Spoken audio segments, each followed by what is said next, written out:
Well, the short answer is you probably can't. Allow me to elaborate. So the system for funding for long-term care in England is based on the principle that those that can afford to pay are asked to pay, and those that haven't got the financial resources to be able to pay for their own care, then that's where the local authority should step in. I should mention as an aside that there's a third, perhaps lesser known area of funding, and that's called continuing healthcare, and that's actually funded by the NHS.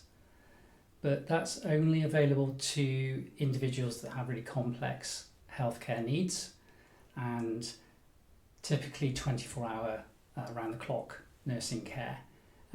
That is not means tested, whereas the funding from the local authority is means tested. So what do I mean by means tested? So anybody that's been referred for residential care will go through a financial assessment, and everything from income to capital to savings and assets, which includes the family home, are taken into account.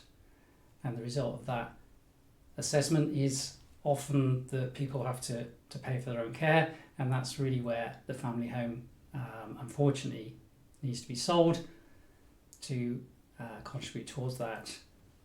There are a few exceptions, probably just worth mentioning.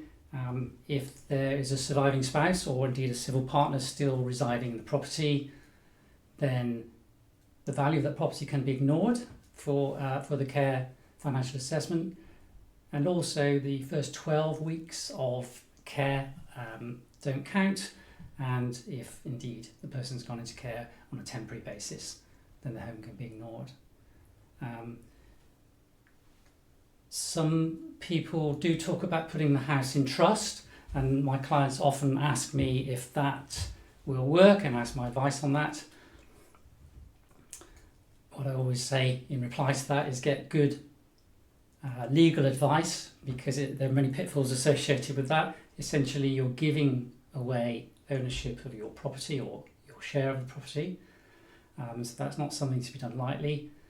And there is this rule that local authorities can rely on called deliberate deprivation, and if they can show that the house was put into trust to avoid paying for your care fees, then the value can be taken into account, and it's effectively putting the trust to one side. What I always finish with saying to my clients is, ask yourself this question: would I rather go into a local authority care home of their choosing as they're funding it, or would I like to have the choice to choose where I end up, perhaps in a better standard care home and perhaps nearer to loved ones?